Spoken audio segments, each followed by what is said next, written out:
Dios les bendiga, soy el pastor Gilberto Gutiérrez de la Iglesia Bautista Oreb de México DF. Me da mucho gusto saludarlos en este 4 de noviembre de 2020. Un salmo favorito para un tiempo no favorito. Salmo 40, cuarta parte. La esperanza y sus frutos le hemos llamado a este salmo.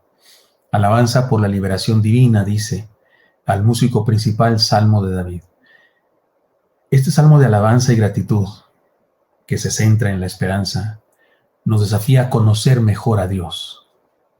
Recordemos cómo dice desde el principio: pacientemente esperé a Jehová y se inclinó a mí y oyó mi clamor y me hizo sacar del pozo de la desesperación, del lodo cenagoso.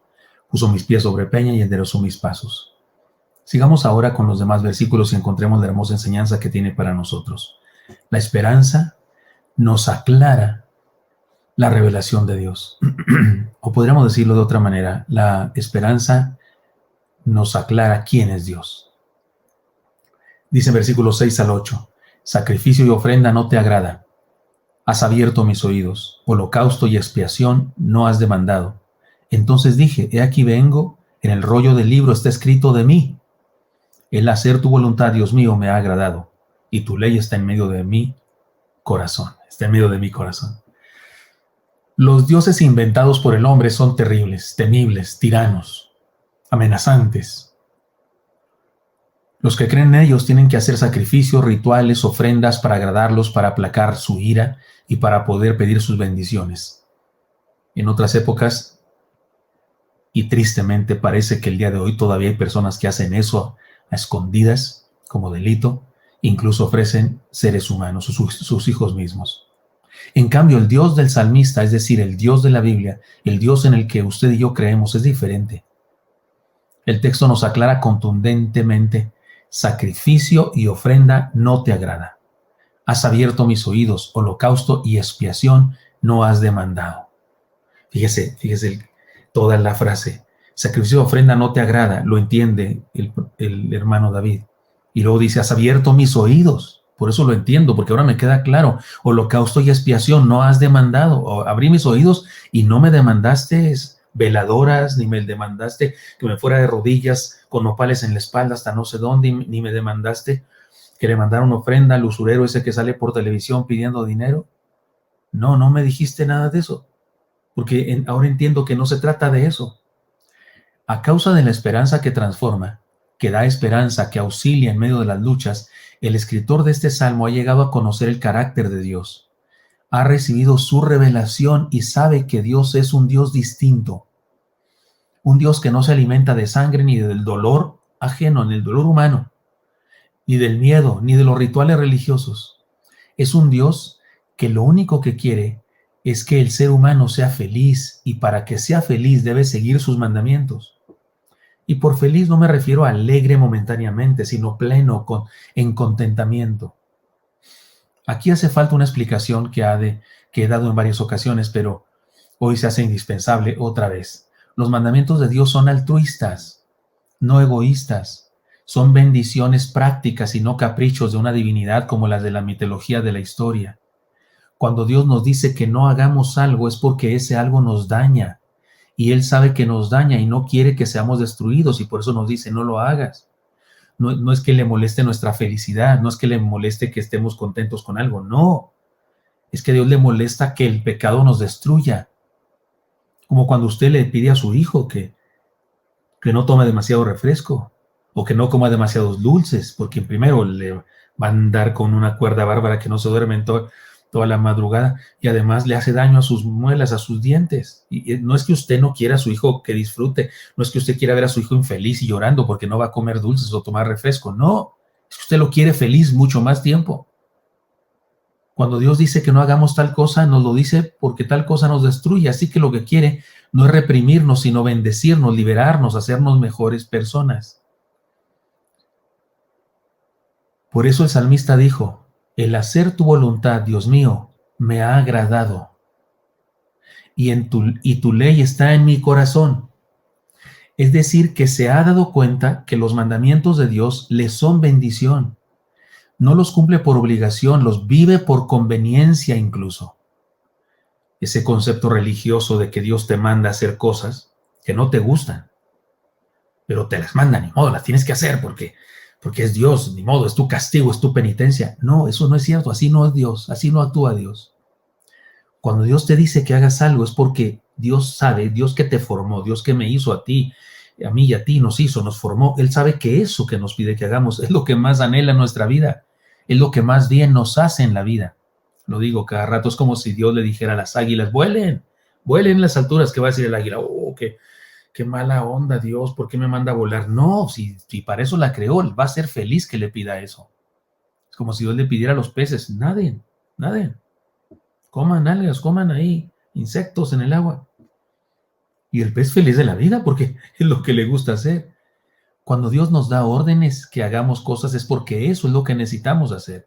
Y cuando nos dice no hagas eso es porque eso no lo necesitamos hacer y nos daña. Y el salmista se entera de eso por causa de la esperanza que Dios ha puesto en su corazón. Este conocimiento tan importante no sería posible sin esperanza en Dios. Cuando esperamos en Dios, cuando confiamos en Él, nuestra comunión con Él se profundiza y podemos entender mejor sus planes, sus propósitos, sus leyes y mandamientos. Para finalizar este devocional, permítame referirme a una parte del pasaje que resulta de lo más interesante y más que interesante, impresionante. Entonces dije, he aquí vengo, en el rollo del libro está escrito de mí. Ahí les voy. Me he dado cuenta que en ese libro salgo yo, dice el salmista. ¿Qué está diciendo? Después de esto dice lo que ya estudiamos. El hacer tu voluntad, Dios mío, me ha agradado y tu ley está en medio de mi corazón. Pero lo interesante es que el salmista ha adquirido tal conocimiento de Dios que sabe que el libro sagrado habla de él. Hermanos y amigos, si confiamos en Dios y esperamos en Él, entonces el libro, la Biblia, habla de nosotros. Porque este libro habla de los que buscamos a Dios, de los que creemos en Él, de los que seguimos, de los que seremos salvados por su amor. Bienaventurados los que confían en Dios, pues yo confío en Dios, la Biblia habla de mí. Bienaventurados los pobres en espíritu, es decir, los que reconocen su necesidad, los que se reconocen pobres. Yo reconozco que no soy dueño de nada, que soy desposeído. Entonces la Biblia me llama bienaventurado. Ahí estoy yo. Es decir, cuando tenemos esperanza y cuando somos discípulos de Jesús y vivimos, si no de perfecta manera, pero vamos en la dirección para vivir de la manera que Él quiere, entonces podemos decir que aparecemos en la Biblia. Lo triste es que también algunos inconversos aparecen en la Biblia, como siempre digo, que a esas personas que se dicen ateos, valdría la pena decirles, oye, compadre, fíjate que tú estás en la Biblia. No, hombre, sí, la Biblia habla de ti varias veces. ¿Dónde, compadre? Pues ahí donde dice, dijo el necio en su corazón, no hay Dios. Tú no crees en Dios, compadre, pues ahí estás retratado, eres el necio que no cree en Dios. Pero cuando usted y yo creemos, para que todo aquel que en Él cree no se pierda, mas tenga vida eterna, habla de mí. Tengo vida eterna, no me voy a perder. ¿Por qué? Porque creo en el Señor. Es decir, el salmista descubrió, la Biblia habla de mí porque tenía esperanza y caminaba con el Señor. Tener esperanza es ser un personaje de la Biblia. Tengamos esperanza, aprendamos a conocer la revelación de Dios y encontrémonos con Él y encontremos nuestra propia vida en la Biblia. Les cuento para finalizar y entender esto. Un joven estaba recluido en la cárcel. Sus delitos lo habían llevado ahí. Aunque de niño había asistido a la iglesia con su abuela, se había perdido y no había regresado a la iglesia. Una vida de drogadicción, de delincuencia, era su pan cotidiano. Estando en la cárcel, era invitado por otros presos a la reunión cristiana que se realizaba con un pastor que visitaba el penal, pero él no aceptaba estar ahí. Su compañero de celda solía asistir a las reuniones cristianas de la cárcel y tenía una Biblia que leía de vez en cuando. Un día después de una trifulca de violencia en que se dio una matazón, una matanza allí en la cárcel entre pandillas enemigas, cuando terminó eso y las autoridades hicieron la paz y todo mediante situaciones difíciles de violencia, se realizó un culto de predicación. Era necesario llevar a los presos paz, tranquilidad, aliento y también enseñanza, perdón, el predicador juntó a los presos que quisieron y les habló de la palabra del Señor. Y cuando terminó su sermón, hizo una invitación a aceptar a Cristo. Y aquel joven de quien les he hablado, que no quería ir a la iglesia, estaba ahí presente y pasó al frente, entregando su vida al Señor Jesucristo. Cuando fue aconsejado al respecto y se le preguntó qué decisión hiciste, y bueno, cuando hablaron con él, al entregar su vida, él contó lo siguiente: siempre creí que la Biblia era un libro de religión, un libro para viejos, para santurrones, y que no tenía nada que ver conmigo. Pero ayer comencé a leer una porción, casi por accidente, y no pude parar de hacerlo. No pude parar de leer. Leí la historia de un hijo que deshonró a su padre y que malgastó su vida hasta llegar a vivir entre los puercos. Y descubrí una cosa: estoy en la Biblia. Aparezco en este libro. Estaba llorando mientras decía eso una y otra vez. Estoy en la Biblia, yo aparezco en la Biblia, porque ese muchacho de esa historia soy yo. La Biblia habla de mí. Es verdad, la Biblia habla de mí.